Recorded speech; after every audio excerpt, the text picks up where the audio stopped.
नमस्कार। प्रश्न समयमा यहाँलाई हार्दिक स्वागत छ। म हुँ प्रकाश गिरी। आजको प्रश्न समयमा हामी एउटा महत्त्वपूर्ण सवाल लिएर खडा भएका छौँ र त्यो सवालको रूपमा मात्रै रहँदैन, त्यो सवाललाई हामी बहसमा लैजाँदैछौँ र त्यस मार्फत एउटा समाधानतर्फ पनि जाने कोसिस गर्नेछौँ। आज हामीले एउटा बहसको रूपमा उठाउन खोजेको सवाल रहेको छ कि सांसदहरू जो प्रत्यक्ष निर्वाचित रहेका छन् 165वटा निर्वाचन क्षेत्रबाट उनीहरूलाई 6 करोड रुपैयाँ दिने भनेर भनिएको छ। बजेट मार्फत 2076-77 को यो बजेट मार्फत यो व्यवस्था गरिएको छ। स्थानीय पूर्वाधार विकास साझेदारी कार्यक्रम अन्तर्गत यो बजेट विनियोजन गरिएको छ र 6 करोड किन चाहियो भनेर आम स्तरबाट प्रश्न उठेको छ र प्रत्यक्ष निर्वाचित सांसदहरूमध्ये अधिकांशले यदि बजेट विनियोजन नगरिने हो भनेदेखि कसरी काम गर्ने, हिजो हामीले धारो बनाइदिन्छौँ, कुलो बनाइदिन्छौँ, पानी ल्याइदिन्छौँ र बाटो बनाइदिन्छौँ भनेर आश्वासन दिएको छ, तर बजेट नै नदिने हो भनेदेखि हात बाँधेर अनि कसरी पौडी खेल्ने भनेर उनीहरूले प्रश्न गरिरहेका छन्। यो प्रश्न गरिरहँदा अर्का थरी सांसदहरू पनि छन् जो भनिरहेका छन् कि सांसदको मूल काम विधि निर्माण गर्ने हो र विधि निर्माण गर्ने सबैभन्दा महत्त्वपूर्ण कुरा हो। यस्तो महत्त्वपूर्ण कुरा हुँदाहुँदै पनि किन सांसदहरू 6 करोडमा रमाएर बसिरहेका छन्, जबकि सबै बजेट उनीहरूको हो, सबै बजेटमा उनीहरूले बहस पैरवी गर्न सक्छन् र त्यहाँनिर आफ्नो विचारहरू पनि दिन सक्छन्। त्यति हुँदाहुँदै किन कुण्ठित गर्ने आफूलाई भनेर प्रश्न अर्को कोणबाट पनि आइरहेको छ। र अर्को तेस्रो कोणबाट प्रश्न के आइरहेको छ भने कि सांसदहरूले विधि निर्माण गर्ने मात्रै होइन, अहिलेको संविधानका धाराहरूलाई केस्रा पल्टाएर हेर्ने हो भनेदेखि संघीयतामा हामी प्रवेश गरिसकेका छौँ र 3 तहको सरकार हामीले निर्माण गरिसकेका छौँ भनेदेखि स्थानीय तह र प्रदेश हामीसँग छ। सांसदले पैसाको पोको बोकेर किन जानु पर्यो भनेर कानुनी आँखाबाट हेर्ने र त्यसबाट बहस पैरवी गर्ने कोसिस पनि अहिले भइराखेको छ। त्यसैले आजको अङ्कमा हामी यो निर्वाचन क्षेत्रको लागि भनेर स्थानीय पूर्वाधार विकास साझेदारी कार्यक्रम भन्दै 6 करोड रुपैयाँ जुन विनियोजन गरिएको छ, यसको महत्त्व के छ, यसको आवश्यकता के छ भन्ने बारेमा बहस गर्नेछौँ। हामीसँग आजको अङ्कमा बहसको लागि 3 जना अतिथि हुनुहुन्छ र एकजना अतिथि हुनुहुन्छ नेपाल कम्युनिस्ट पार्टीका सांसद, भक्तपुरबाट निर्वाचित हुनुहुन्छ, पूर्व मन्त्री पनि हुनुहुन्छ महेश बस्नेत। तपाईँलाई स्वागत छ। हजुर, धन्यवाद। त्यसै गरी हामीसँग अर्का नेता हुनुहुन्छ नेपाली कङ्ग्रेसका मीन विश्वकर्मा। उहाँ अहिले सांसद हुनुहुन्छ तर समानुपातिकबाट र पूर्व मन्त्री पनि हो उहाँ, र उहाँलाई आजको बहसमा हामी स्वागत गर्दछौँ। धन्यवाद। त्यसै गरी आजको हाम्रो यो बहसमा हामीलाई साथ दिनको लागि वरिष्ठ अधिवक्ता दिनेश त्रिपाठी हुनुहुन्छ र उहाँसँग हामी संविधानले के व्यवस्था गरेको छ र नागरिकले चाहेको के हो र त्यहाँनिर संसदले र सरकारले के कुरा डेलिभरी गर्दैछ भन्ने बारेमा कुराकानी गर्नेछौँ। हामीसँग दिनेश त्रिपाठीजी, यहाँलाई पनि स्वागत छ। धन्यवाद। यसरी हामीसँग 3 जना अतिथि हुनुहुन्छ दर्शकबिन, र 3 जना अतिथिसँगको हाम्रो बहस हामी अघि बढाउनेछौँ। र तर त्योभन्दा पहिला चाहिँ यो निर्वाचन क्षेत्र विकास कोषमा हालिएको रकम यो पटक मात्र होइन, पहिले पनि हालिएको थियो र 51 सालदेखि निरन्तर अहिलेसम्म हालिएको रकम हिनामिना भएको छ। महालेखा परीक्षक रिपोर्टलाई हेर्ने हो भनेदेखि त्यहाँनिर पनि गडबडी भएको छ, बेरुजु भएको छ भनेर अनेकौँ खालका खबरहरू आइरहँदाखेरि वास्तवमा हिजो हालिएको रकम कहाँ पारिएको छ, कहाँ खर्च गरिएको छ, साँच्चीकै विकासका योजनाहरूमा छन् या टुक्रे योजनाहरूमा परेका छन् भनेर सुरुवातमा हामी एउटा रिपोर्ट प्रस्तुत गर्नेछौँ, त्यसपछि बहसलाई हामी अघि बढाउनेछौँ। निर्वाचन क्षेत्र विकास कार्यक्रमका नाममा यसअघि सांसदलाई छुट्याउँदै आएको बजेटलाई यसपटक स्थानीय पूर्वाधार साझेदारी विकास कार्यक्रमको नाममा निरन्तरता दिएको छ। सरकारमा रहेका दलका सांसदहरूले बजेटको आकार बढाउन र कोषलाई निरन्तरता दिन दिएको दबावपछि बजेट छुट्याएका अर्थमन्त्री भने अहिले आफ्ना मान्यता छोडेर दबावमा राखिएको कार्यक्रमको बचाउमा तर्क गर्न थालेका छन्। चालु आर्थिक वर्षको स्थानीय पूर्वाधार विकास साझेदारी कार्यक्रमका लागि काठमाडौँ क्षेत्र नम्बर 2 मा आएको 4 करोड रुपैयाँबाट पूर्व प्रधानमन्त्री समेत रहेका सांसद माधव कुमार नेपालले 10 लाख राम मन्दिरको पर्खाल बनाउन छुट्याए भने बाँकी रकम पनि मन्दिर गुम्बा आदिमा छरेका छन्। नेकपाकै सांसद तथा काठमाडौँ 5 का सांसद ईश्वर पोखरेलले चुनदेवी मन्दिर तथा सामुदायिक भवन निर्माणका लागि 48 लाख रुपियाँ खर्च गरे भने अन्य रकम पनि विकासको दीर्घकालीन प्रभाव देखिने ठाउँमा लगाउन सकेनन्। 12-3बाट चुनाव जितेका काङ्ग्रेस सांसद उमाकान्त चौधरीले 4 करोड मध्येको 10 लाख बिपी स्मृति भवनका नाममा बन्न लागेको पार्टी कार्यालय निर्माणमा लगाए भने शौचालय तथा चापाकल निर्माण शीर्षकमा 60 लाख छरेका छन्। पूर्व कृषि मन्त्री समेत रहेका नेकपा सांसद गौरीशङ्कर चौधरीले कैलालीको घोडाघोडीमा रहेको सुखडा सभाहल निर्माणका लागि 10 लाख दिएका छन्। काङ्ग्रेसका प्रकाशमान सिंहले त सामुदायिक विद्यालय विजय मेमोरियलको चमेना गृह निर्माणका लागि 22 लाख खर्चेका छन् भने बाँकी रकम पनि छक्कुबक्कु गणेश मन्दिर सहितका हरेक वडाका मन्दिरमा छुट्याएका छन्। खानेपानी मन्त्री बिना मगरले कञ्चनपुर 1 मा चर्च मन्दिर र धाम बनाउने शीर्षकमै 40 लाख खर्चिएकी छन्। काठमाडौँ 3 मा नेकपाका तर्फबाट चुनाव जितेका सांसद कृष्ण राईले गुम्बा बनाउन 35 लाख खर्चेका छन् भने काङ्ग्रेसका गगन थापाले मन्दिर निर्माण तथा सुधारका लागि 40 लाख खर्चिएका छन्। संसदमा हरेक विषयमा प्रश्न उठाएर विधिमा चल्न बाध्य पार्ने नेमकिपा सांसद प्रेम सुवालले कुलदेवता संरक्षणका नाममा 20 लाख तथा मन्दिर निर्माणका लागि 40 लाख खर्चेका छन्। भक्तपुरबाटै निर्वाचित नेकपा सांसद महेश बस्नेतले मध्यपुर थिमीमा कलात्मक द्वार बनाउने शीर्षकमा 30 लाख खर्चिएका छन्। यी त प्रत्यक्ष निर्वाचित सांसदहरूले दीर्घकालीन महत्त्व नराख्ने र विकासमा परिमाणात्मक असर नदेखिने क्षेत्रमा स्थानीय पूर्वाधार विकास साझेदारी कार्यक्रमको दुरुपयोग गरेका उदाहरण मात्र हुन्। हरेक निर्वाचन क्षेत्रमा गत आर्थिक वर्षमा खुद्रे आयोजना मार्फत यो कार्यक्रमको यसरी नै दुरुपयोग भएको छ। विगतमा 6 अर्ब 60 करोड रहेको बजेट अहिले प्रति निर्वाचन क्षेत्र 2 करोडका दरले बढाउँदा 6 करोडका दरले 9 अर्ब 90 करोड पुगेको छ। तर विडम्बना विगतमा यो कार्यक्रम गलत छ भनेर टिप्पणी गर्ने अर्थमन्त्री आफै यो कार्यक्रमको बचाउमा लागेका छन्। चुनावमा विकास गर्छौं भनेर जनप्रतिनिधिले मध्यकाले अहिले विकास निर्माणको बजेट नदिनु प्रजातान्त्रिक व्यवस्थाभित्र नपर्ने उनको तर्क छ।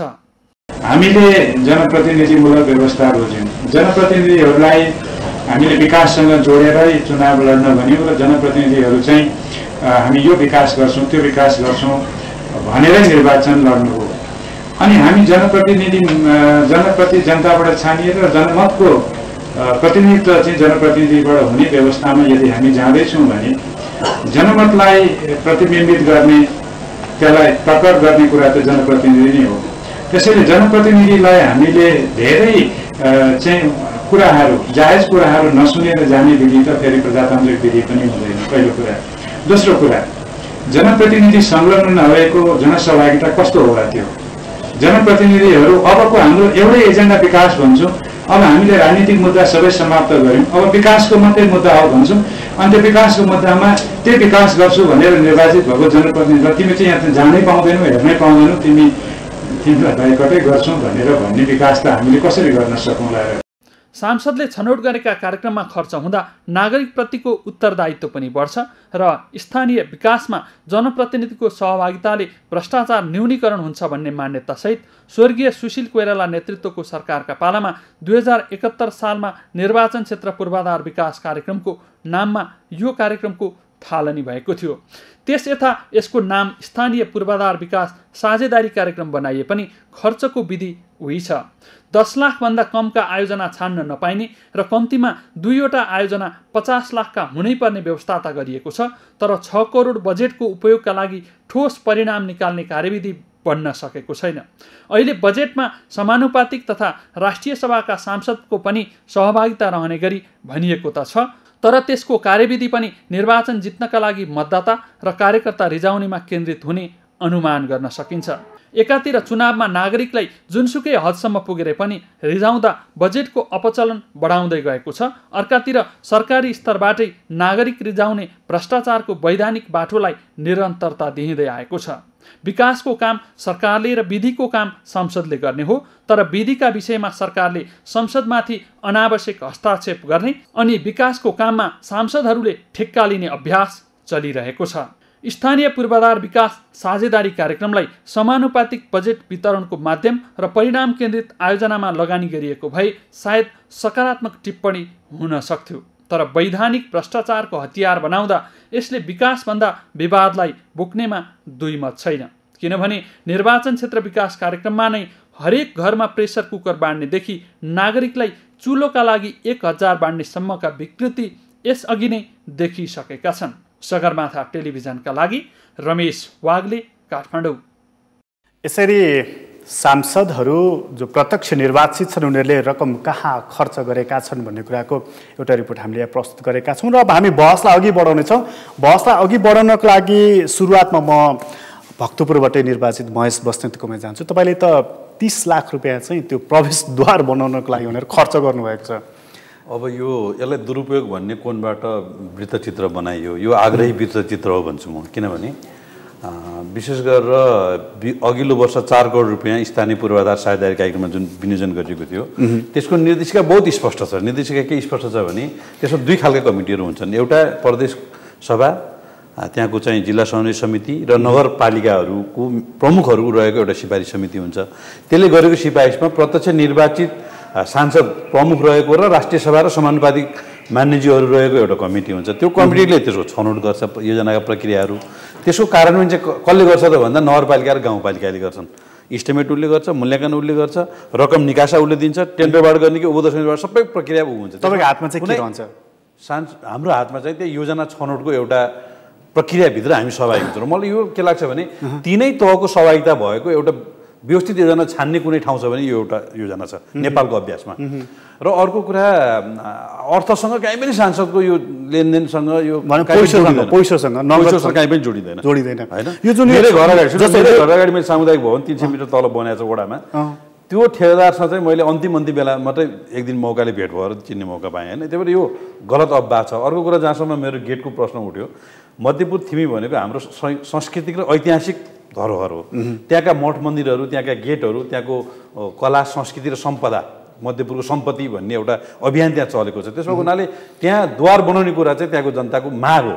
परम्परागत बस्तीहरूमा चाहिँ गेट बनाउने कुरालाई चाहिँ यो दुरुपयोग भयो भन्ने अर्थमा लिनु हुँदैन। त्यो गेट बनाएको कुरालाई दुरुपयोग भनेर नमान्ने हो भनेदेखि अब तपाईँहरूलाई यो 20 वटा योजना बनाउनु भने रहेछ, तपाईँले कतिवटा बनाउनु भयो? मैले 20 वटा योजना बनाएँ। 20 वटामा 50 लाखभन्दा ठुला 2टा बनाउनु पर्ने 50-50 लाखका 2टा बनाएँ। मैले मध्यपुर थिममा 12 वटा योजना छ, सूर्यविनायकमा 8 वटा योजना छ। मैले त्यसबाट फुटसल बनेको छ, त्यसबाट सामुदायिक भवनहरू बनेका छन्, त्यसबाट सडकहरू बनेका छन्। म त के दाबी गर्न सक्छु भने भक्तपुर 2 नम्बर क्षेत्रमा आएर कसैले अवलोकन गरिदियो भने एउटा उत्कृष्ट काम र जुन पुँजीगत खर्च भएर भनेको छ नि हामी कहाँ त लगभग सबै भएको छ। त्यो सबै काम एकदम तीव्र गतिमा भएको छ। फुटसल निर्माण गर्ने त फेरि सांसदको काम होइन नि त, त्यो त होइन? सांसदले गरेकै होइन नि, यो त नगरपालिकाले गरे। मैले भने नि त सबै यो कार्यान्वयनको प्रक्रिया नगरपालिकाले। त्यो योजना स्वीकृत गर्नको लागि त तपाईँको पनि स्वीकृत छ। सांसदको त यस्तो छ नि, अलिकति तपाईँको यो भूमिकामै म जाउँ। सांसदलाई चाहिँ विधि निर्माता भनेर मात्र व्याख्या गरिँदैछ आज कतिपय बौद्धिक स्तरबाट। सांसद विधि निर्माता त हुँदै हुन्, तर विकासका पहलकर्ता पनि हुन्। किन हुन् भने राज्यका तीनै तहको सरकारमा कार्यपालिकीय अधिकार हुन्छ, उसले विकास निर्माणका योजनाहरू ल्याउँछ, उसका संरचनाहरू छन्। अझ हामी सत्तापक्षका सांसदहरूले त त्यो पहल कदम अझ लिनुपर्ने हुन्छ, प्रतिपक्षले पनि अझ त्यहाँ जुझ्नुपर्ने हुन्छ। किनभने जनताको आजको नेपालका जनताको स्तर चाहिँ के हो भने टिभीमा हेरेर बस सुनेर कानुन निर्माणमा सदनमा उसले कस्तो बोल्यो भन्ने आधारमा मत हाल्ने परिस्थिति होइन। आजको जनताको चेतना र माग चाहिँ के हो भने हाम्रो एरियाको विकास निर्माणमा तपाईँले के भूमिका खेल्नु। त्यसो कारण आजको सांसद भनेको विधि निर्माता पनि हो, विकासको पहलकर्ता पनि हो। तपाईँ जस्तो भक्तपुरमै घुमि हिँड्दाखेरि, आफ्नो निर्वाचन क्षेत्रमा घुमि हिँड्दाखेरि तपाईँले कस्तो कानुन निर्माण गर्नको लागि सहयोग गर्नुभयो भनेर मान्छेले खोज्छन् कि हाम्रो बाटो खोइ बनाएको, ढल बनाएको भनेर? म त आज 2टा बाटोको शिलान्यास गरेर आएको छु, हात रातो भइरहेको छ होइन। जनताले मूलत विकास निर्माण र समृद्धि र उपलब्धि नै खोज्छ र कानुन निर्माणको तहमा कस्तो भूमिका खेल्नु हो भन्ने कुरा चाहिँ त्यो चाहिँ कमै प्रश्न सोध्छ। आज जनताको चेतना त्यो ठाउँमा छ। म तपाईँसँग फेरि आउँछु। म मीन विश्वकर्माकोमा गएँ। अब यो तपाईँहरूको पार्टीले चाहिँ संस्थागत रूपमै पत्रकार सम्मेलन मार्फत यो ठिक छैन भनेको सुने मैले, त्यसको आधार के हो? होइन, मूलत नेपालको राजनैतिक पद्धति पनि हामी अभ्यासमै छौँ, अहिले प्रयोगमै छौँ। सँगसँगै विकास नीति र सांसदहरूको भूमिकाका बारेमा पनि अधिकांश त हामीले जस्तो अहिले मान्य महेश बस्नेतले भने जस्तै हामी आफै पनि अभ्यास गरिराखेका छौँ। यो ठिक कि त्यो ठिक कि ऊ ठिक कि भनेर। तर यसको साझा तर्क गर्ने हो भने चाहिँ अथवा साझा निष्कर्षमा पुग्ने हो भने यो लामो अभ्यासबाट 51 सालदेखि सुरु भएको पनि हो हैन, एकातर्फ, र अर्कोतर्फ बिचमा रोकिएको पनि हो। फेरि बिचमा आएर संविधान सभाकै निर्वाचनको बिचमा प्रारम्भ भयो। त्यसैले अहिले जसले यसको पक्षमा हुन्छ भनिरहनु भएको छ, यो विगतदेखि नै भए भन्ने तर्क छ। जसले हुनु हुँदैन भन्दै हुनुहुन्छ, यो अब राज्य पुनर्संरचना भइसकेपछि राजनैतिक तथा प्रशासनिक रूपमै राज्यको कार्यकारी अधिकार तल्लो तह र 3 तहको सरकारमा गयो। अहिले मान्य महेश बस्नेतले भन्नुभएकै जस्तो गरेर चाहिँ सांसदले विकास निर्माणको बाटो, पुल, स्कुलको छाना, मन्दिरको गजुर हैन, स्कुलको कम्पाउन्ड, गेट अथवा सडकका चाहिँ प्रवेशद्वारहरू बनाउने कुरामा मान्य सांसदलाई नै खोज्दैछन्, त्यो पनि वास्तविकता हो। तर सँगसँगै के होइन भने हामी सबै त्यसैमा अब मुलुकलाई सधैँ त्यसैमा रुमलिरहने भन्दाखेरि चाहिँ यसको तर्क के छ भने सांसदहरूले अनुगमनको भूमिका गर्ने हो। तर राज्यको पुनर्संरचनापछि ओडामै 5 जना त निर्वाचित हुनुहुन्छ। ओडामा गाउँपालिकामा भनौँ न 35 देखि 55 जनासम्म गाउँपालिकामै निर्वाचित हुनुहुन्छ। देशभरि भन्नुको मतलब यो रकम यसरी विनियोजन गर्न आवश्यक थिएन। हैन, आवश्यक थिएन। के कारण थिएन मैले अघि पनि भने अहिले चाहिँ उहाँले मान्यजीले भने 7,000 मानिस त जननिर्वाचित प्रतिनिधि छन्। अब यो विनियोजन भयो है, विनियोजन भयो, यसका बाँकी प्रक्रियाहरू त छँदै छन्। अब विनियोजन भइसकेपछि तपाईँको पार्टीगत रूपमा चाहिँ स्ट्यान्ड के हो? यसो यो पार्टीले त नीतिको बारेमा बोल्ने हो हैन, नीतिगत हिसाबले अहिले हामी जे बजेटमा पनि भन्दैछौँ नि त, बजेटमा यो कुरा चाहिँ हामी केही टिप्पणी गर्दैछौँ, केही हामी त्यसलाई स्वागत पनि गरेका छौँ। नीति ठिक भएको, हामी त प्रतिपक्ष हो नि त, प्रतिपक्षले ठिकलाई ठिक र बेठिकलाई बेठिक भन्ने हो।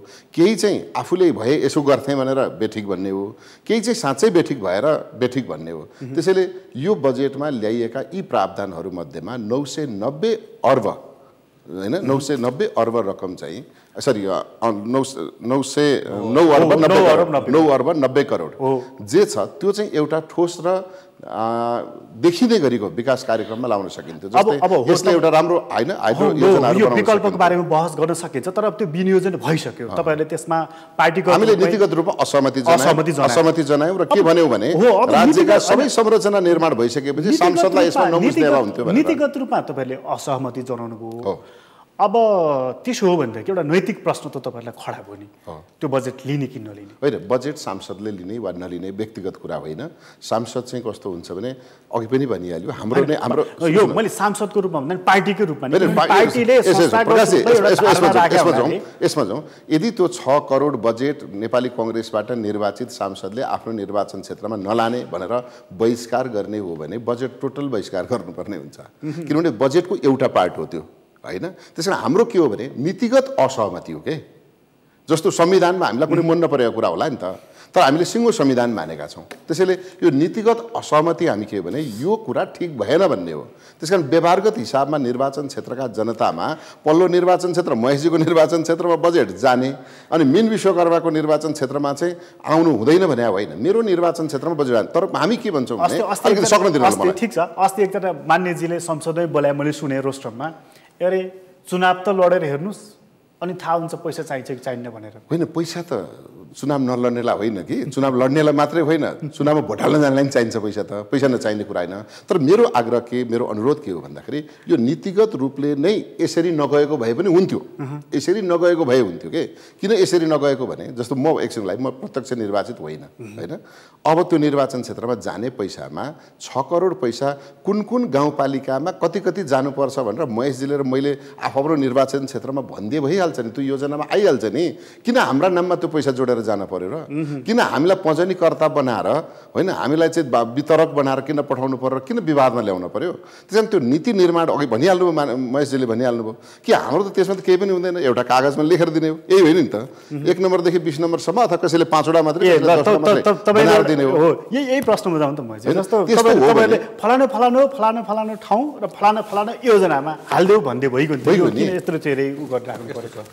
तपाईलाई उसै पनि जिम्मेवारीको बोझ बढी छ। यसो दुईटा कुरा तपाईले उठाउनु सैद्धान्तिक कुरा चाहिँ यो चाहिँ हिजो हामीले राज्यको शासकीय स्वरूपको बेलादेखि जुन बहस जोडिन्छ क्या, हामी चाहिँ प्रत्यक्ष निर्वाचित प्रधानमन्त्रीको पक्षमा थियौँ, मेन्जीहरू चाहिँ संसदीय व्यवस्थालाई बलियो बनाउनु पक्षमा हुनुहुन्थ्यो। संसदीय व्यवस्था बलियो बनाउने कुरा गरेन त सांसदहरूलाई जनताप्रति जिम्मेवार बनाउने र प्रत्यक्ष भोटबाट जित्ने सिस्टम हो। आज जुनसुकै नेतालाई पनि आफ्नो क्षेत्र सुरक्षित चाहिएको छ। हिजो गिर्जाबाबु हुँदा सबभन्दा धेरै बजेट मोरङमा सुनसरीमा गयो, आज केपी ओली हुँदा झापामा गयो जुन कुरा उठिरहेको छ भनेपछि हाम्रो त्यो सिस्टमभित्र जे हामीले समस्या हिजो त्यहाँदेखि नै सुरु भएको छ नि त। त्यही भएर आज एउटा सांसदले आफ्नो निर्वाचन क्षेत्रमा भोलिको सिट सुरक्षित गर्न चाहन्छ, त्यस मानेमा उहाँको पार्टीले पपुलर हुनको लागि नीतिगत जे निर्णय गरे पनि मान्यज्यूहरू त्यो बजेट नलिकन मान्नेवाला कोही पनि छैन होइन। व्यवहारिक रूपमा त्यो म कुनै त्यस्तो सम्भावना देख्दिनँ।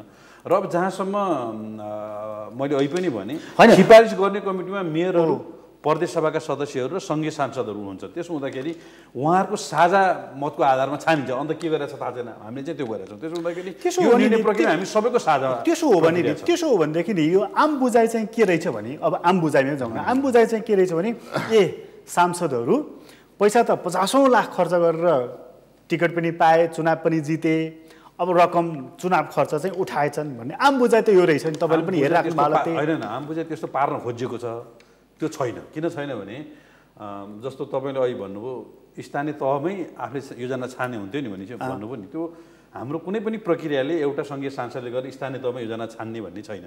त्यो कुनै कानुनले विधिले त्यो मिल्दैन। सुन्नु अर्को कुरा, जस्तो 2टा नगरपालिका 2टा वडा जो प्रायोरिटीमा पर्दैनन्, यस्ता खालको योजनाहरू चाहिँ यसको प्रायोरिटीमा पर्दो रहेछन् क्या। जस्तो सुर्मिनाक र मध्यपुल के भन्यो, यो चाहिँ नि ठिकै हो, त्यहाँ गर्नुपर्ने हो। उसले पनि प्रायोरिटीमा नपारेका, उसले पनि प्रायोरिटीमा नपारेका। र जहाँसम्म जनताको कुरा तपाईँले गर्नुभयो, जनता त यो योजनाबाट लाभ लिएका छन् नि। सांसदहरूले मैले अहिले पनि भने नि, अनि यो 6 करोड कुम्ल्याए हिँडे भन्ने चाहिँ को त फेरि 6 करोड कसरी कुम्ल्यो र? यो खर्च गर्ने विधि तपाईँले जुन निर्देशक अध्ययन गरेर आउनु भएको छ, योजना 20वटा छनौट भएपछि सम्बन्धित नगरपालिकामा योजना र तोकिएको रकमसहित जान्छ। कसले निकाले नगरपालिका खातामा पैसा पठाइन्छ, नगरपालिकाले त्यो टेन्डर गर्छ, नगरपालिकाले उपभोक्ता समितिबाट पैसा दिन्छ, उसको इस्टिमेट मूल्याङ्कन सबै नगरपालिकाले गर्छ। सांसदले कहाँ चाहिँ यसमा पैसामा सांसदको कहाँ चाहिँ जोडिन्छ त? कहाँबाट भन्न मिल्छ त भने? अनि यो सांसदले बजेट कुम्ल्याए हिँडे भनेर चाहिँ किन आलोचना भयो? त्यो त नबुझेर यो एउटा भ्रम फिँजिएको छ। एउटा बौद्धिक बहस जुन यो सांसदहरू विधि निर्माता हुन दिन हुँदैन यो बजेट भनेर एउटा बौद्धिक बहस गर्ने क्रममा एउटा भ्रमपूर्ण कुराहरू बाहिर गइरहेको छ। जनता रहनु भुल्न भन्छ, यो यथार्थ बुझेपछि यो भ्रम रहँदैन। यसमा थोरै नि म पनि विगतमा केही यसरी नै वितरण गरेकै हुनाले के रहँदो रहेछ भने त्यो कुम्ल्याए भन्ने कुरामा चाहिँ मलाई लाग्छ महेशजीले आज भर्खरै पनि शिलान्यास गरेर आएँ भन्नुभयो। आज जेठको 21 गते हो, जम्मा 1 महिना बाँकी छ होइन त। अब 40 दिन बाँकी छ आर्थिक मसान्त समाप्त हुन। मलाई लाग्छ अरू सामान्य नीतिगत योजनामा परेका कार्यक्रमहरू, सडकहरू उहाँले शिलान्यास गरेर आउनु भयो, उद्घाटन गर्ने बेला हो नि त यो त। तर उहाँ शिलान्यास गर्दै हुनुहुन्छ। मलाई लाग्छ सायदै यस्तै बजेटहरूको हो। त्यसले गर्दा अर्को चाहिँ के हुने रहेछ भने उहाँले बनाउनु भएको फुटसलको कुरा आयो। मेरो निर्वाचन क्षेत्रका सांसदले कबड हल बनाउ, के अरे जिम हल बनाइदिनु भएको छ होइन। जिम हलमा ठुलो रकम छ। अब त्यो जिम हल स्पोर्ट्समा त पर्छ, खेल्नु त खेलकुदमा त पर्यो, तर त्यसको के हो भने निरन्तर त्यसमा जाँदैन, त्यो अनुदानको रूपमा जान्छ। अनुदान नदिनु भनेको छ कार्यविधिमा अनुदान छैन। तर के भनिएको छ, अधिकांश त निर्माण भन्ने शीर्षकमा दिने, पैसा अनुदान दिने। किनभने अलरेडी त्यो कबडल छ, फुटसल छ, त्यसलाई पैसा दिने हो। यस्ता किसिमका दुरुपयोग चाहिँ भएका छन्। भक्तपुरमा नभएको होला, उहाँकोमा नभएकोमा चाहिँ राम्रो पनि लाग्छ मेरो साथीको। त्यसैले यो के, अनि अर्को पनि के सँगसँगै यसलाई जोड्ने आधार अर्को पनि के छ, मान्य सदस्यहरू अथवा सांसदहरूले यहाँ आँखा गाडे भन्ने कुरा चाहिँ के छ भने, सांसदहरूले योजना छान्ने, यो योजनामा फलानुलाई उपभोक्ता समितिको अध्यक्ष बनाइदेऊ भन्ने, आफ्ना निकटका मान्छे रोज्ने, निकटका मानिसहरू मार्फत काम गराउने, ढिलो भयो अथवा के भयो त्यसभित्र सांसदहरूले आफ्नो संलग्नता खोज्ने। त्यसो भएको हुनाले यहाँनेरि कता कता हामी सबैलाई चाहिँ मुस्ने काम चाहिँ गरे भने त्योबाट धुएर बाहिर निस्किनलाई निकै गाह्रो विषय चाहिँ हो। ठिक छ। अब हामीसँग चाहिँ वरिष्ठ अधिवक्ता दिनेश त्रिपाठी हुनुहुन्छ। दिनेशजी, अब तपाईँले दुवैजना मान्यजीहरूको कुरा सुनिहाल्नुभयो। अब आफै पनि एकचोटि त कता कतै तपाईँ पनि चुनाव लड्ने हिँड्या मान्छे जस्तो लाग्छ मलाई होइन। अब यो देखिराख्नु भएको छ, म सुनिराखेको छु बाहिर कि सांसदले पैसाको कुम्लो बोके, त्यसपछि संसद खाली राखेर हिँडे, यसलाई नीतिगत रूपमा बहस पनि गर्नु छैन, पैसा पोको पारेपछि केही पनि चाहिँदैन भनेर आम बुझाइ यही नै हो कि? अब तर यसमा यस्तो छ, पहिलो कुरा हामीले यसलाई अवधारणागत रूपमा हेर्नु पर्यो। अवधारणागत रूपमा हेर्दाखेरि यसले 4वटा चाहिँ क्षति पुर्याउँछ, 4वटा कुरामा ड्यामेज गर्छ। पहिलो कुरा त यसले के गर्छ भने संसदीय प्रणालीको मूल्य र मान्यतामाथि नै यसले प्रहार गर्छ। किनभने ल मेकरको काम चाहिँ ल मेकरै हो, ल मेकिङ नै हो, असल कानुनहरू बनाउने हो र त्यो असल बनाउने कामलाई यसले चाहिँ बाधित गर्दछ। अर्को कुरा के हो भने ल मेकरको काम, सांसदहरूको काम भनेको गभर्नमेन्टलाई एकाउन्टेबल बनाउने हो, जवाबदेह बनाउने हो, उसलाई जवाबदेह बन्नलाई बाध्य गर्ने हो। र यसबाट के हुन्छ भने ड्यामेज के हुन्छ भने अब ल मेकर नै अब त्यो खर्च छुट्याउने कुरामा, विकासको चाहिँ योजना छनौट गर्ने कुरामा, त्यो प्रोसेसमा इन्भल्भ हुनुको मतलब के हो भने उसको चाहिँ जुन ल मेकिङ जुन भूमिका हो त्यो छायामा पर्छ। र अर्को के गर्छ भने यसले संसदीय प्रणालीको मूल्य र मान्यतामा चाहिँ त्यसले बाधा उपस्थित गर्छ र सरकारलाई उसले एकाउन्टेबल बनाउन सक्दैन, जवाबदेही बनाउन सक्दैन। भनेको जति खबरदारी गर्नुपर्ने हो त्यो गर्न सक्दैन। र चारवटा ड्यामेज, अर्को ड्यामेज के गर्छ भने यसले जस्तो विकास भनेको त के छ भने इन्टायर नेसनको एउटा इन्टिग्रेटेड भिजनको आधारमा हुनु पर्यो। नेसनको प्रायोरिटिजहरू के छ त्यो प्रायोरिटिजको आधारमा चाहिँ हाम्रो खर्चहरू हुनु पर्यो। अब के छ नि यहाँ मनचिन्ते आधारमा कसैले भन्ला होइन मन्दिरको गजुर बनाउनु पर्यो भन्ला, कसैले के भन्ला, कसैले चाहिँ चमेना गृह बनाउनु पर्यो भन्ला। अब त्यो हाम्रो नेसनल प्रायोरिटी के हो त? किनभने हामी गरिब देश छौँ, गरिब मुलुक भनेको गरिब परिवार जस्तै हो। जसरी गरिब परिवारले आफूसँग भएको जुन रिसोर्सेसहरू हुन्छ त्यसलाई अत्यन्त बुद्धिमत्तापूर्ण तरिकाले इन्टिग्रेटेड डेभलपमेन्टको प्रोसेसलाई पनि बाधित गर्छ। अर्को यसले के गर्छ भने नीतिगत भ्रष्टाचार गर्छ। यो भनेको 6 करोड रुपियाँ सांसदको लागि योजना छनौट गर्ने या जेसुकै नाममा एलोकेट गर्नु भनेको यसले यो पोलिसी करप्सन हो। यसले करप्सनलाई इन्स्टिट्युसनलाइज गर्छ। अर्को यसले सबभन्दा ठुलो ड्यामेज के गर्छ भने अब जो अहिले तपाईँ अलरेडी सांसद हुनुहुन्छ उसले अहिले यो होल कार्यकालमा, अहिले यो कार्यकालमा लास्टको कार्यकालमा 4 करोड खर्च गर्नुभयो। 6 करोडै बढेन भने पनि के हुन्छ भने ल 28 करोड रुपियाँ तपाईँले 5 वर्षको दौरानमा आफ्नो कार्यकालमा खर्च गर्न पाउनुहुन्छ। त्यसपछि के छ भने अर्को जुन मान्छे चुनाव लड्न आउँछ उसले 1 रुपियाँ पनि खर्च गरेको हुँदैन भन्दाखेरि त यो त लेभल प्लेइङ फिल्ड भएन नि, कानुन समक्ष समानता भएन नि। चुनावमा त तपाईँको के छ भने इक्वल फुटिङमा सबैले भिड्न पाउनु पर्यो नि। यसले के गर्यो भने असमानतालाई, केही सांसद केही उम्मेदवारहरू चाहिँ बढी बराबर छन्, all are equal but some are more equal, उसलाई चाहिँ हामीले बढी एडभान्टेज दियौँ, उसलाई चाहिँ हामीले बढी चाहिँ के छ भने लेभरेज दियौँ। त्यो भनेको त्यसले चाहिँ एउटा असल जनप्रतिनिधि भोलि चुनेर आउने सम्भावना नै कम हुन्छ। किनभने एउटासँग अथाह रिसोर्स छ, 28 करोड रुपियाँ त उसले खर्च नै गरिसकेको हुन्छ भनेपछि एउटा अर्को मान्छे जसले 1 रुपियाँ पनि चलाउन पाएको छैन, खर्च गर्न पाएको, त्यो पनि राज्य कोषबाट 28 करोड, त्यो पनि अर्को साल वर्ष 4बाट 6 बनाउनु, अर्कोचोटि 8 वर्ष 8 गर्नुपर्छ भन्नु होला, 10 भन्नु होला। भन्दाखेरि यसले के गर्छ भने संवैधानिक मूल्य र मान्यतामा यसले गम्भीर प्रहार गर्दछ र वास्तवमा यसले संसदीय प्रणालीको मूल्य र मान्यता माथिकै यो प्रहार हो र यसले संसदीय प्रणालीलाई कमजोर बनाउँछ र संहिताको पनि विरुद्ध हो। र एउटा अहिले त तपाईँ यहाँ केन्द्रको लागि दिनुभयो हो, तर यो भन्दा यहाँ चाहिँ संघीय सांसदलाई दिनु हो, तपाईँले प्रादेशिक सांसदले प्रादेशिक चाहिँ विधायकहरूले किन माग नगर्ने? उनीहरूले पनि त माग्लान् नि, मागिराखेको र यो अनम्यानेजेबल हुन्छ। र वास्तवमा अहिले 9 अरब 90 करोड रुपियाँ भनेको त एउटा त्यसलाई एउटा इन्टिग्रेटेड ढङ्गले खर्च गरेको भए त्यसले एउटा भिजिबल संसदीय व्यवस्थालाई प्रहार गर्छ भनिरहँदाखेरि हामीसँग निकट छिमेकी मुलुक भारत छ नि होइन, त्यहाँ पनि त सांसदलाई फेरि बाँडिदो रहेछ नि। अब म भारतको भन्छु है, त्यो भारतको उदाहरण एक त त्यो कुनै हामीले सिक्ने भनेको चाहिँ बेस्ट प्र्याक्टिसेस हो, असल अभ्यास। त्यो भारतको कतिखेर लागू गर्यो भने नेहरूको पालामा थिएन, सुरुमा थिएन। त्यो के भयो भने जब सरकार एकदम कमजोर भयो अनि अब सांसदहरूलाई चाहिँ के छ भने एउटा उ गर्नु पर्यो, सन्तुष्ट बनाउनु पर्यो, अनि त्यो एउटा चाहिँ के छ भने त्यो प्रक्रिया यो विकृतिको रूपमा आएको हो। त्यसलाई चाहिँ के छ भने हेल्दी प्रोसेसको रूपमा भन्न मिल्दैन र वास्तवमा के छ भने त्यसले भारतमा पनि हित गरेको छैन, त्यसले करप्सनलाई इन्स्टिट्युसनलाइज गरेको छ र वास्तवमा के हो भने यसले यो एउटा कमजोर सरकार भएको बेलामा यो यस किसिमको मेजर्सहरू आएको हो। एकताका यसो पनि भयो, सबै सांसदलाई कहाँको पद दिने, के दिने, कुनै बोर्डको चाहिँ अध्यक्ष बनाइदिने, सबैले गाडी, यस्तो यस्तो विकृतिहरू आएको छ। त्यसकारण के छ भने भारतको यो उदाहरण भनेको हामी असल उदाहरण चाहिँ यो विकृतिको जड हो। यो चाहिँ के छ भने एउटा यसले होल हाम्रो पोलिटिकल सिस्टमलाई डिरेल। ठिक छ, म महेशजीकोमा आएँ। जस्तो यो के भन्दो रहेछन् भने अन्य मुलुकमा चाहिँ यो यसरी बजेट विनियोजन गर्ने, वितरण गर्ने प्रणालीलाई पोर्क ब्यारल भन्दो रहेछन्। के हुने रहेछ त्यसको चाहिँ अक्सफोर्ड डिक्सनरीमा चाहिँ यसको मिनिङ रहेछ, अर्थ रहेछ। त के भन्छ भनेदेखि use in reference to the utilization of government funds for project design to please voters or legislator and win vote भन्दो रहेछ। उहाँले जुन भन्दै हुनुहुन्छ अर्कोचोटि तपाईँलाई मत जित्नको लागि मतदातालाई खुसी पार्ने एउटा अचुक अस्त्र भन्दो रहेछ। सजिलो पो हो त। यस्तो छ, अब यसलाई आज हामीले जे कुरो अभ्यास गरिरहेका छौँ, जस्तै विकासभित्रका व्यक्तित्वहरू पनि आयो नि त। जस्तो मिन्जीले भन्नुभयो उपभोक्ता समिति बनाउने कुरामा होडबाजी हुन्छ, त्यो त स्थानीय तहले पनि त कार्यान्वयन गरेका योजनाहरूमा यो खालका समस्या छ नि त। एउटा उदाहरण दिन्छु म तपाईँलाई। सूर्यविनायक नगरपालिका, मेरो क्षेत्रको नगरपालिका, हामीले सल्लाह गरेर के निर्णय गऱ्यौँ भने 5 लाखभन्दा ठुला योजनाहरू सबै हामीले टेन्डरबाट गर्ने गऱ्यौँ, किनभने उहाँले भनेका कुराको अनुभूति हामीले गऱ्यौँ। मलाई के लाग्दैन भने एउटा सांसद एउटा मेयर उपभोक्ता समिति बनाएर त्यहाँ पैसा माग्न जान्छ भने चाहिँ मलाई लाग्दैन।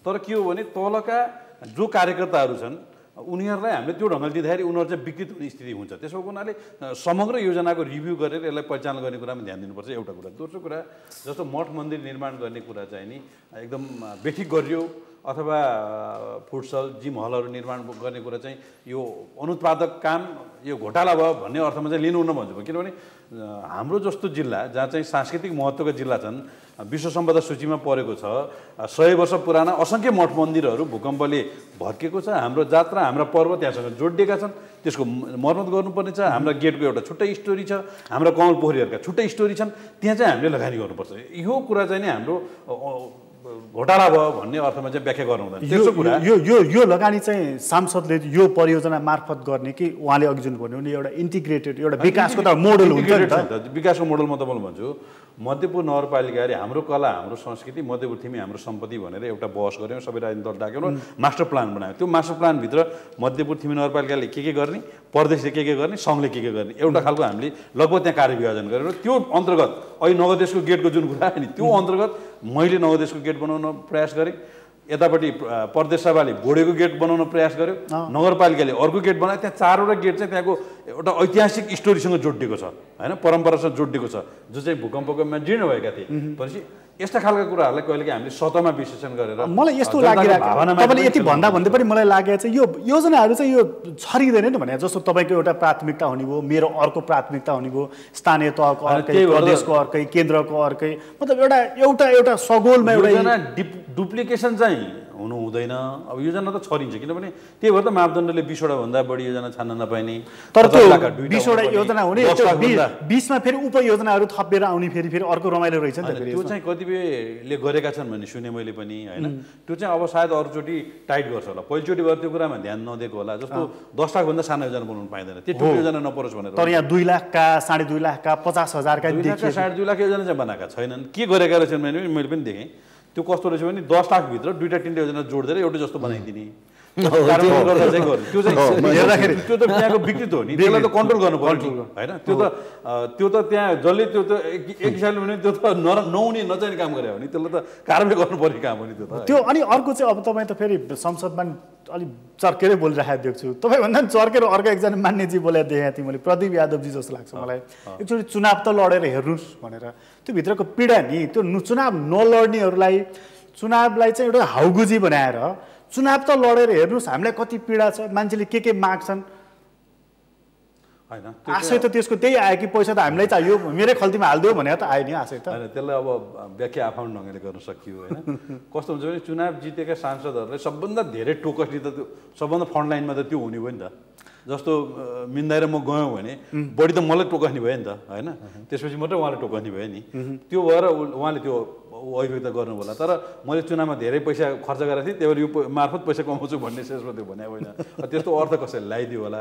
तर मलाई के लाग्छ भने आजको हाम्रो जुन सार्वजनिक खरिद ऐनको संशोधनको प्रक्रिया गरेर योजना छानबिनको सारा प्रक्रियाबाट चाहिँ कुनै पनि एउटा सांसद या जनप्रतिनिधिले पैसाको लोभ गर्यो, त्यहाँ पैसामा लालच देखायो भने चाहिँ त्यो चाहिँ बदनाम भएर सकिन्छ। जस्तो मैले एउटा कुनै योजनामा गएर मलाई 2 लाख ल्याऊ, 4 लाख ल्याऊ भनेर गएँ भने म चाहिँ सकिन्छु। किन आज हाम्रो यस्तो खुल्ला समाज छ कि त्यो कुनै त्यो गोप्य होला, त्यो एकदम चाहिँ त्यस्तो होला भने चाहिँ मलाई लाग्दैन। त्यो चाहिँ त्यही भएर मलाई चाहिँ के लाग्छ भने यो योजनाकै नाममा गडबडी गरेर कसैले गरेका होलान् भन्ने मलाई चाहिँ लाग्दैन। त्यति चाहिँ कमसेकम त्यो मान्यता चाहिँ आयो होला। मिन विषय गरौँ अब यो यसैमा अब मान्य महेशजीले भनेकै जस्तो गरी क्लियर के हो भने नि मलाई उहाँलाई पनि यो नभइदिए हुन्थ्यो। यस्तो खालको सांसदलाई यो जोडेर टोकसो आउने, लफडाबाजीमा पर्ने, आफ्नै कार्यकर्ताहरूका बिचमा विवादमा पर्ने, कार्यकर्ताहरू चाहिँ अलिकति पर आफूलाई भोट हालेको र नहालेका बिचमा छुट्याउँदाको पीडा हुन्छ नि त। जस्तो अब महेश बस्नेतको घरमा सबै कार्यकर्ता आउने भए, मान्यजी तपाईँलाई भोट हालेको छ, यो बाटो बनाइदिनुहोस्, यो कल्भर्ट बनाइदिनुहोस्, यो ड्रेन बनाइदिनुहोस्, यो भत्केको समानुपातिक नै हुँदा पनि साँचो कुरा गरौँ। अब ल भन्नुहोस् प्रत्यक्षले यति करोड हाम्रो टोललाई छुट्याउनु भएको छ, तपाईँ कति दिनुहुन्छ भनेर आउँछन् हामीका, होइन? यो परम्पराकै अन्त्य गरौँ सबै मिलेर।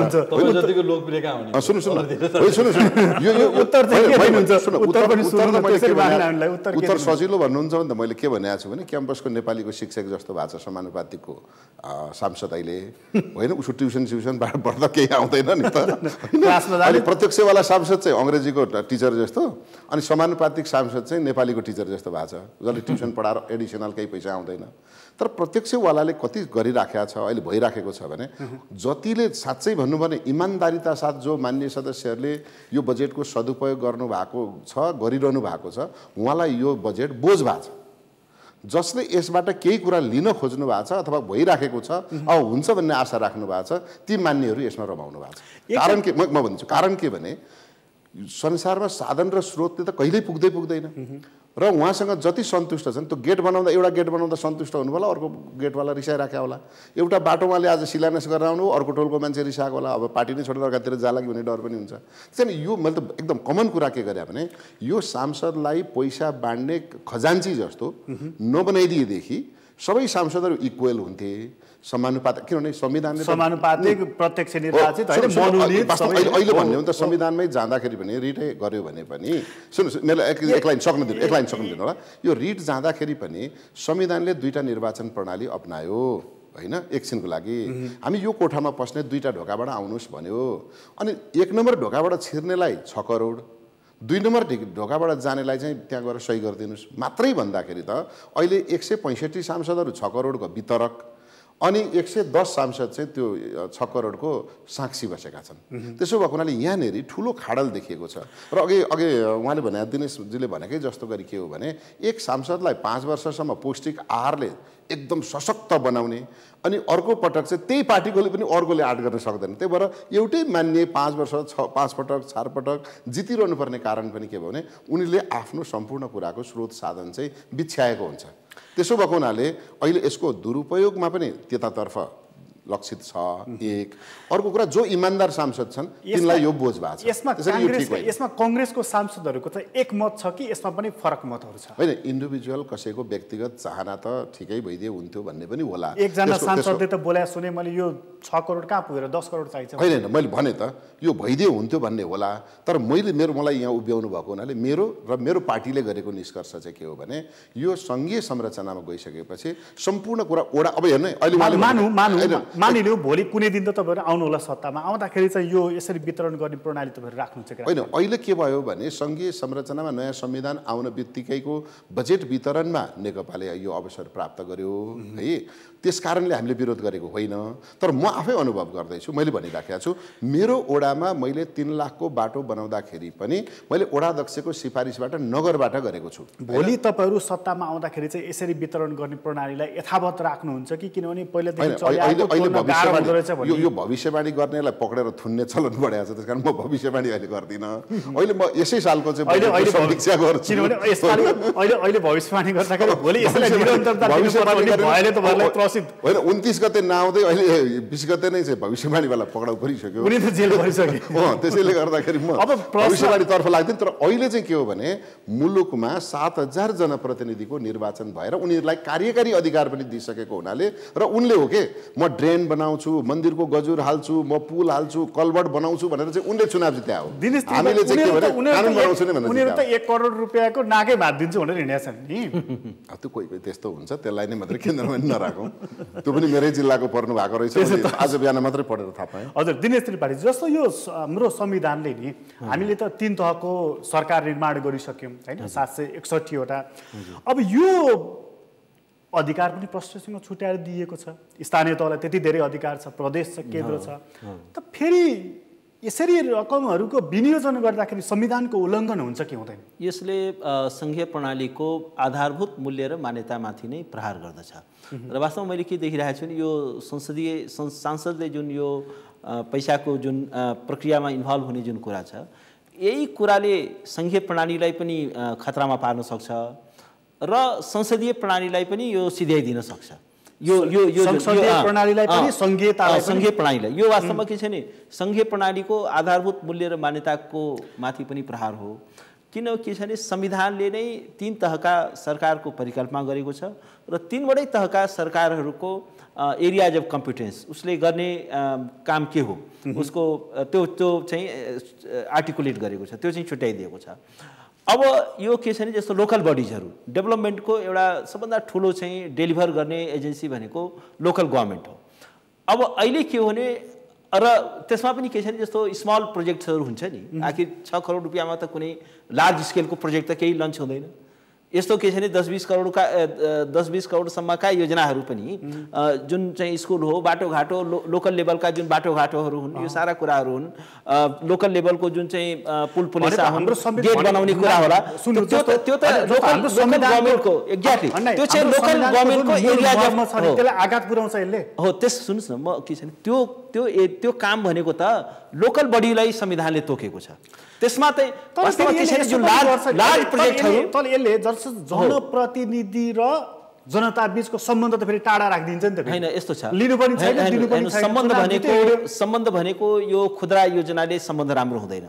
तपाईले एउटा असल कानुन बनाउनको लागि संसदमा प्रभावकारी भूमिका खेल्नु हो, तपाईले यो सरकारलाई जवाबदेह बनाउनलाई प्रभावकारी भूमिका खेल्नु हो, तपाईले चाहिँ के छ भने नेसनको इस्युजहरूलाई चाहिँ तपाईले च्याम्पियन गर्नुभयो, हुन्छ नि, नेसनको एउटा राष्ट्रको आत्मालाई जुन कुराले कचौटी राखेको छ त्यो इस्युजलाई तपाईले च्याम्पियन गर्नुभयो भने तपाईले चाहिँ यो खुद्रा खाद्री योजनाको पछाडि लाग्नै पर्दैन। अब पार्लिमेन्टेरियन हो भने जनताले के हेर्छ भने तपाईँ हेर्नुहोस् न, जस्तो सुन्नु न, जस्तो अब यसो हो भने यो संविधानको धारा 1, 4, 56 र 57 लाई उल्लेख गरेर जुन अदालतमा जुन रिट पर्यो त्यसपछि के उल्टाइदिन्छ त्यसले?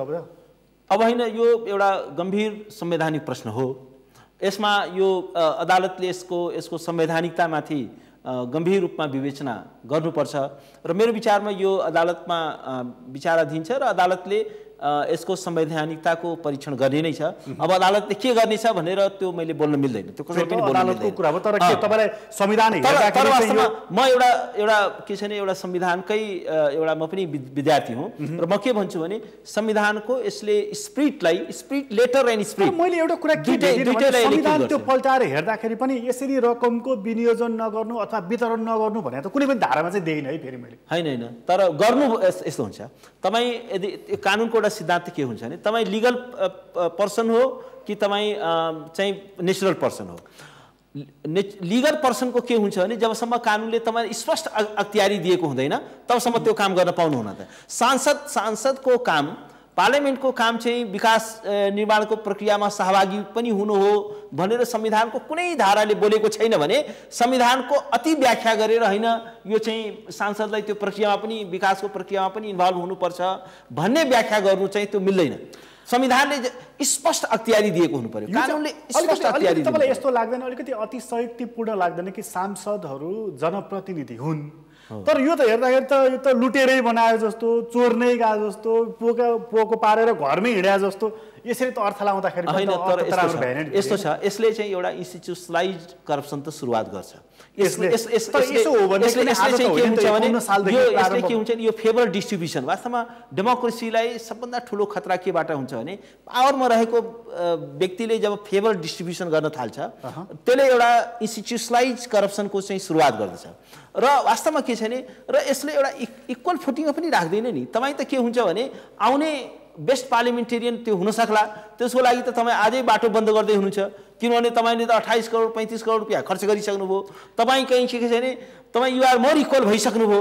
अनि यसले गर्दाखेरि हो डेमोक्रेसीको यो लोकतन्त्रको आधारभूत, लोकतन्त्र भनेकै के छ भने समानताको सिद्धान्त हो। ठिक छ, म तपाईँकोमा फेरि आएँ, म महेश प्रसादकोमा आएँ। मैले हेर्दै थिएँ तपाईँको चाहिँ फेसबुक वालमा तपाईँकै एकजना युवा सङ्घकै पूर्व सहकर्मी एकजना केन्द्रीय सदस्य हुनुहुन्थ्यो होला सायद, उहाँले लेख्नु भएको छ कि तपाईँहरू मसँगै एउटै कमिटीमा बसेर काम गरेको, तर तपाईँहरूले चाहिँ यो लाउरे प्रथा सुरु गर्नुभयो, मेरो यसमा असहमति छ भनेर तपाईँले लेख्नु भएको रहेछ। बडा लामो 6वटा प्रश्न लेख्नु भएको रहेछ। त्यसमध्ये एउटा कुलमान घिसिङलाई तपाईँले प्रश्न उठाएपछिको यसमा मेरो असहमति छ भन्दै सांसद भएपछि चाहिँ जे नि भन्न पाइन्छ, जे नि गर्न पाइन्छ? सांसद भएपछि जे पनि भन्न गर्न पाइँदैन। जनताको सार्वभौम अधिकारलाई प्रयोग गर्ने थलो भएको हुनाले जनताका आवाजहरू सदनमा बोल्नुपर्छ। अहिले तपाईँले सोधेको व्याख्या गरेको व्याख्या र यो प्रश्न एकदम विरोधाभासपूर्ण देखियो क्या। र जुन विधि निर्माणको तहमा सांसदहरूको भूमिका आजको हाम्रो सिस्टमभित्र, आजको चेतनाभित्र सरकारले ल्याएको विधेयकमा सुझाव दिने, त्यसमा चाहिँ नि बहस गर्ने, जस्तो चिकित्सा शिक्षा विधेयकमा मैले जतिसुकै चाहेर पनि उहाँसँग रोस्टम गरेर घेर्न जान सक्ने थिइनँ, उहाँले जतिसुकै चाहेर पनि मेरो पछिमा आउन सक्नुहुँदैन। आजको हाम्रो दलको चेतना होइन। यद्यपि हामीले धेरै विधेयकहरू एकै ठाउँमा बसेर छलफल सहमति गरेका छौँ। र जहाँसम्म मैले बोलेका कुराको सन्दर्भ कुलमानसँग तपाईँले जोड्नुभयो, कुलमानसँग काहीँ कतै साइनो सपना केही पनि जोडिँदैन। मैले भनेको कुरा के हो भने विद्युत प्राधिकरणभित्रको 9 अर्बको जुन बेरुजुको कुरा निकाल्यो सार्वजनिक के अरे हाम्रो सार्वजनिक लेखा समितिले बहस गर्यो, महालेखा परीक्षणले जुन कुरा उठायो त्यो बारेमा छानबिन हुनुपर्छ भन्ने कुरा कुलमानसँग साइनो सपना सिङ पुछर काहीँ पनि जोडिँदैन। कुलमानजीले गर्नुभएका राम्रो कामको हामीले समर्थन गरेका छौँ। हिजो तपाईँसँगै रहेकै साथीले असहमति राख्नुपर्ने ठाउँ त बनेछ नि त, त्यसै कारण मसँग रहेका साथीहरूले त असहमति राखिहाल्छ नि। पार्टीभित्र टिम छ, गुड छ। हिजो पनि मसँग असहमति राख्नुहुन्थ्यो, आज पनि राख्नु भएको छ, म बाँचुन्जेल राख्नुहुन्छ उहाँले, त्यो कुरा त मैले बुझेकै छु। तर मैले सदनमा उठाएको कुरा चाहिँ के हो भने त्यो कुलमानसँग जोडिन्छ। कुलमानभन्दा अगाडिका डिजी के को हुनुभएको थियो, इडीहरू उहाँसँग जोडेला, मन्त्रीसँग जोडेला, जोडेला होइन। मैले अर्को बोकेर त उठाउनु बाँकी किन नउठाएको भनेर सदनमा कुलमानसँग कसरी जोडिन्छ क्या? कुलमानको घरमा राख्यो भने छ हामीले यो चाहिँ गलत व्याख्या भयो। मैले पढ्दै थिएँ डाक्टर बाबुराम भट्टराईको एउटा टिप्पणी। अब काङ्ग्रेस र कम्युनिस्ट यो दुईटा पार्टीले चाहिँ विश्राम लिनुपर्छ। कारण के छ भने एक त विकासमा यिनले बजेट विनियोजन गर्न सकेनन्, गरेकै बजेट पनि खर्च गर्न सकेनन्, र अहिले त झन् यसरी सांसदलाई पैसा दिएर यताउता गर्ने यो त झन् गलत परिपाटी भयो। यिनले विश्राम लिनुपर्छ, सक्दैनन् भनेर के भन्नुहुन्छ? त्यो त ठिकै हो। अस्ति कसले उहाँको पार्टीको धनराज गुरुङले कसले भन्नुभयो उहाँको पार्टीले चाहिँ म्युजियममा राख्नुपर्छ भनेर भन्नुभयो क्या? म त्यसो भन्दिनँ। अब बाबुरामजीको पार्टी सत्तापक्ष, रविन्द्र मिश्रजीको पार्टी प्रतिपक्ष होस् यो मुलुकमा, मेरो चाहिँ त्यही शुभकामना छ। अहिले नै जोडिहाल्ने कि आफैसँग जोडेर चाहिँ सत्तापक्ष बनाउनु खोज्नु भयो कि उहाँलाई ठुलो पार्टी बनाएर सत्तापक्ष बनाउनु खोज्नु भयो? चुनाव हारे पनि अब नेकपा भइहाल्छौँ, उहाँहरू चुनाव हारे पनि नेका नै हुनुहुन्छ अहिलेसम्मको हाम्रो ब्याकग्राउन्ड हेर्दाखेरि। अब हामीसँग जोडिएर हुनुभयो नि त, एकदम त्यो उहाँहरूको लागि पनि सौभाग्य हो। अब हामीसँग फुटेर हुनुभयो भने त हामीले उहाँलाई स्यालुट गर्नै पऱ्यो नि। त्यो नीतिगत रूपमा उहाँले उठाएको प्रश्न चाहिँ तपाईँहरू मार्फत अब काम हुन सक्दैन भन्ने कुरामा चाहिँ के भन्नु छ? किन हुन सक्दैन? अहिलेसम्म कसले गरेको छ त? आलोचना पनि हामीमाथि असङ्ख्य छ, किनभने जसले काम गर्छ त्यो माथि आलोचना छ। र जस पनि त हामीले लिएका छौँ नि। यो मुलुकको राजनीतिक परिवर्तन भन्नुहोस्, लोकतान्त्रिक आन्दोलन भन्नुहोस्, सबै कुराको जस त काङ्ग्रेस र नेकपा बाहेक अरूले त लिन सक्ने त म त्यस्तो ठाउँ त देख्दिनँ होइन र?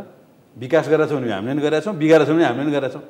दिनेश सर जस्तो बौद्धिक व्यक्तिले जे सुझाव दिनुभएको छ त्यो त हामीले सच्याउ ठिक ठाउँमा जाऊ भनेर दियो नि त। काङ्ग्रेस एमाले बेठिक छ, अब बाबुराम र चाहिँ रविन्द्र मिश्रजी ठिक छन् भनेर दिए त पक्कै होइन जस्तो लाग्छ होइन? त्यही भएर यो मुलुकमा एउटा चाहिँ लोकतान्त्रिक आन्दोलनमा अथवा चाहे कानुन विधि निर्माणमा भन्नुहोस्, चाहे विकास निर्माणमा भन्नुहोस्, जे गरेको छ आजको परिवेश इमान्दार छ भन्नुपर्दा नेकपा र काङ्ग्रेसले नै गरेको छ। अनि यो यसरी अहिले बजेट विनियोजन गर्दाखेरि चाहिँ सङ्घीयतालाई आघात पर्यो जस्तो लागेको छैन? अघि जस्तो उहाँले लामो व्याख्या गर्नुपर्यो। पर्दैन। त्यो त कस्तो भने छोरा चिनी नखाए मरिन्छ भने जस्तो हो कि, चिनी खाएर मर्दैन नि। हो, चिनीले दुरुपयोग गरेर खायो भने भोलि सुगर होला के होला त्यो व्याख्या गर्दै जाँदा चाहिँ मर्न पनि सक्छ। तर चिनी नखाइ मरिन्छ भने चाहिँ छोरो बेलुका सपना बाउल होला भने आज मैले चिनी खाएँ बुवाले मर्छ भने जस्तो उहाँ जस्तो बौद्धिक वर्गले यो कुराको व्याख्या गर्नु ठिकै हो। त्यसपछि सदनको चेतना त्यसपछि सदनबाट यो छलफलवाला जुन यो छ यतिकै पास भएर जान्छ। एकदम पक्ष पोषण यसको त पक्ष पोषकै हो। किनभने मैले चुनावमा भोट माग्दा 3टा कुरा माग्थेँ क्या जनताले। मेरो घर अगाडि ढल कहिले बन्छ, बाटो कहिले बन्छ, पानी कहिले बन्छ। मैले के भन्यो भने राज्यको 3 तह छ, त्यो 3नै तहमा म समन्वय गर्छु र म विकासको पहल गर्छु र राज्यमा ल्याउनु पनि उचित कानुन बनाउनु पनि म लाग्छु। राज्यका ठुल्ठुला योजना जस्तो प्रधानमन्त्री रोजगार कार्यक्रम म पर्सि प्रधानमन्त्री लिएर चाहिँ एउटा अभियान रूपमा भक्तुन सुरु गर्न खोज्दैछु। आज मात्रै वातावरण दिवस मैले खानपिन र स्वास्थ्य मन्त्रीले लगेँ, हनुमन्ती सफाई अभियानदेखि अनेक अभियानहरू चलाइरहेको त्यो प्रधानमन्त्री रोजगार मैले देख्दै थिएँ गुल्मीमा चाहिँ त्यो एउटा कुलो सोहोरेर प्रधानमन्त्री स्वरोजगार कार्यक्रम भनेर भित्तामा पोस्टर टाँसेर रहेछ त्यस्तै टाइपको त होइन नि तपाईँको प्रधानमन्त्री रोजगार कार्यक्रमको अहिलेको थिमै के हो भने श्रमप्रतिको सम्मान, राष्ट्रको अभियान श्रमप्रतिको सम्मान र एउटा युवा जसले ऊ बेरोजगार सूचीमा छ उसले राज्यले न्यूनतम तलबको व्यवस्था गर्छ र उसले सामुदायिक काम, विकासको काम, औद्योगिकरणको काम, यी तमाम कामसँग ऊ जोडिन्छ र स्थानीय तहले त्यसलाई व्यवस्थापन गर्छ। त्यही भएर कुलो बनाउने, बाटो बनाउने यी सबै कुरालाई सम्मान गर्नु पऱ्यो क्या। यो कुरालाई सम्मान गरेनौँ भने त हामी त कहाँबाट समृद्धिमा जान्छौँ। मेन विषयकर्म अब यो म तपाईँसँग अरू कमेन्ट लिन, यो डाक्टर बाबुराम भट्टराई होला काङ्ग्रेसले पनि विश्राम लिनुपर्छ, यसले पनि गरी खाँदैन भन्ने उहाँको मैसीको यस्तो दुईवटा जोडे, अर्को एक लाइन पनि जोडिहाल्यो भनौँ लाग्यो। सुन न, यो जुन सांसदलाई दिने 6 करोडको बारेमा नि प्रिपेड र पोस्टपेड जस्तो भयो कि यो सुरुमै के गरेको थियो भने सांसदलाई 6 करोड बराबरको योजना देऊ भनेको भए यत्रो हल्लै हुँदैन थियो र गाउँमा पनि फल्नाले महेश बस्नेतले मिन विश्वकर्माले पैसा लिएर आछन् रे भनेर घर घेराउ हुँदैन थियो। पहिले योजना माग्दै भए सकिन्छ, पहिले योजना माग्दै त्यसो भए यत्रो व्यापक हल्लै हुँदैन थियो। अब दोस्रो बाबुरामजीको बारेमा चाहिँ उहाँले भने जस्तै मैले पनि सामाजिक सञ्जालमा एक राम्रा विद्वानले नै त्यो अस्ति वीरगञ्जमा उहाँले कमेज सुरुवाल लगाएर अनि हिसिला म्याडमले चाहिँ साडी लगाएर ट्याक्क फोटो खिचेर हामीलाई कस्तो देख्नुभयो भनेर लेखेकोमा उहाँले के कमेन्ट लेख्नुभएछ भने यो मुलुकमा पार्टी फेर्न र लुगा फेर्न यो जोडीलाई कसैले नसक्ने भयो, के गर्ने होला भनेर लेख्नु भएको छ है। त्यस कारण अब बाबुरामजी अर्को एकजना विद्वानले मलाई के भन्नुभयो भने जसले 3टा विषयमा मास्टर्स गर्छ, एमए गर्छ, त्यसलाई मैले कसरी जागिर दिउँ भन्नुभयो। किनभने पहिलो गरेको एमए गरेकोमा त्यसलाई आफैलाई विश्वास नभएर दोस्रोमा गर्न थाल्यो, दोस्रोमा गरेको विश्वास नभएर तेस्रोमा गर्न थाल्यो भने अब मैले त्यसले के कुन चाहिँ विषय पढाउँछ भनेर मलाई त्यसलाई जागिर दिने, म कन्फ्युजनमा परेँ भन्नुहुन्थ्यो। आज बाबुराम भट्टराई चाहिँ त्यही कन्फ्युजन भएर सबभन्दा उहाँले चाहिँ अत्यन्तै नैतिकहीन काम चाहिँ कहाँनिर गर्नुभयो भने जुन पार्टीको भोटले उहाँ अहिले त्यति बोल्ने हैसियतमा हुनुहुन्छ र मलाई लाग्छ आज मलाई उहाँलाई यो तपाईँको मञ्चबाट विचरा भन्छु, मुलुकको प्रधानमन्त्री मध्येमा पूर्व प्रधानमन्त्रीको यो अभिगत भएको बाबुरामजीको मात्रै हो, अरू सम्मानित भएर बसेका छन्। दिनेश त्रिपाठी चाहिँ अन्त्यमा अत्यन्तै छोटो 30 सेकेन्डमा। अब यसमा एउटा कुरा के छ भने अहिले हामीले यो प्रारम्भिक स्टेजमा छौँ हामी संहिताको अभ्यासमा र हामीले टोटल रिस्ट्रक्चर गरेका छौँ स्टेटको र वास्तवमा अहिले डेमोक्रेसीलाई पनि हामी इन्स्टिट्युसनलाइज गर्न खोजिरहेको छौँ र नागरिकहरूमा एउटा धेरै ठुलो आशा छ र नागरिकहरूको सबभन्दा ठुलो चाहना के हो भने हेर्नुहोस् यो डेभलपमेन्ट पनि सेकेन्डरी कुरा हो। पहिलो चाहना के हुन्छ भने सरकार चाहिँ क्लिन छ कि छैन, सरकार चाहिँ स्वच्छ छ कि छैन, सरकार चाहिँ उत्तरदायी छ कि छैन, सरकारले राम्रो कानुनहरू बनाइरहेको छ कि छैन। र वास्तवमा हामी के देखिरहेका छौँ अहिले यो जनताको प्रश्न कि तपाईँको प्रश्न होइन, यो हरेक नागरिकहरूको चाहना थियो। पहिलो कुरा नागरिकले चाहिने पहिलो कुरा नागरिकले चाहेको के छ भने क्लिन गभर्मेन्ट, क्लिन छ गभर्मेन्ट छैन, क्लिन छैन हो। त्यो कुरामा सांसदहरूको भूमिका हुनु पर्यो र सही प्रायोरिटीमा चाहिँ के छ भने खर्चहरू गर्नु पर्यो र वास्तवमा के छ भने रङ प्रायोरिटीमा। आज म भनौँ तपाईँलाई हाम्रो प्रायोरिटी कसरी रङ छ भने जस्तो यो देशमा स्कुलको कति स्कुलमा छाना छैन तर हामी 400 करोड रुपियाँ चाहिँ के छ भने के एउटा भ्यू टावर बनाउनमा खर्च गर्दैछौँ। मलाई चाहिँ यस्तो खालको यो मिसप्लेस प्रायोरिटिजहरू के यस्तो प्रायोरिटीले हुँदैन। वास्तवमा के छ भने अहिले स्थानीय सरकारहरूको लोकल निडहरू के छ, त्यो लोकल निडहरूको एउटा चाहिँ इन्टिग्रेटेड ढङ्गले एउटा त्यसको आइडेन्टिफाई हुनु पर्यो र त्यसमा चाहिँ के छ भने एउटा प्रायोरिटी बेसिसमा पो खर्च हुनु पर्यो। यो कनिका जस्तो चाहिँ के छ भने छर्ने र यो पोलिसी अफ एपिजमेन्ट भन्छु म, सांसदहरूलाई चाहिँ के छ भने एउटा एपिज गर्ने, यो जुन एपिजमेन्टको पोलिसी हो यसले हाम्रो लोकतन्त्रलाई पनि कहीँ लाँदैन, यसले राज्य सरकारलाई एकाउन्टेबल पनि बनाउँदैन, राम्रो लजहरू पनि बन्दैन र एउटा हामी चाहिँ अर्को चाहिँ दिशाहीनताको शिकार बन्छौँ। त्यसकारण एउटा कुरा के छ भने हाम्रा सांसदहरूले इफिसियन्टली अघि प्रश्न आयो नि कि सांसदहरूले चुनाव फेरि एउटा कुरा के हुन्छ भने तपाईँले राम्रो पोलिसी एडभोकेसी गर्नुभयो भने त्यसैबाट नै तपाईँको प्रतिष्ठा बढ्छ, त्यसैबाट नै तपाईँको लोकप्रियता बढ्छ। तपाईँलाई धेरै धन्यवाद, तपाईँ तीनैजनालाई धेरै धेरै धन्यवाद हामीलाई समय दिनुभयो, यति छोटो समय पनि आएर आफ्नो राय राखिदिनु भयो, यहाँलाई फेरि धन्यवाद। आदरणीय दर्शकवृन्द, हामीले कुराकानी गऱ्यौँ तीनजना अतिथिसँग। राज्यको मूल विषय थियो हाम्रो कि यो सांसदहरूलाई दिएको रकम भनेको सांसदलाई उनीहरूकै खल्तीकोमा हालिदिएको रकम हो कि विकासको लागि हालिदिएको भन्ने कोणबाट हामीले बहस गर्न खोजेका थियौँ र यसको विभिन्न आयामबाट बहस गर्दै जाँदा हामीसँग रहनुभएका अतिथिहरू एउटा निचोडमा पुग्नु भएको छ कि मूलतः यसलाई सुधार गर्नुपर्ने कुरामा उहाँहरू सहमत हुनुहुन्छ र यो बजेट चाहिँ पास हुन्छ भन्ने कुरामा सत्ता पक्षले प्रश्नसँग बताइसकेपछि अब यसमा धेरै माथा पचिसी नहोला भनेर हाम्रा मान्यजीहरूले बताइसक्नु भएको छ। तर यसलाई सुधार गर्नुपर्ने कुरामा उहाँहरू एकमत हुनुहुन्छ र यो विकासको मोडल यो ढङ्गबाट तय गर्ने कि केन्द्रीय स्तरबाट नै विकासको मोडल तय गर्ने भन्ने कुरा चाहिँ फेरि पनि बहसको विषय बनेको छ। आजको बसाइ यति नै। यो बसाइबाट म प्रकाश गिरीलाई पनि बिदा दिनुहोस्। सगरमाथा टेलिभिजन हेर्दै गर्नुहोला। नमस्कार।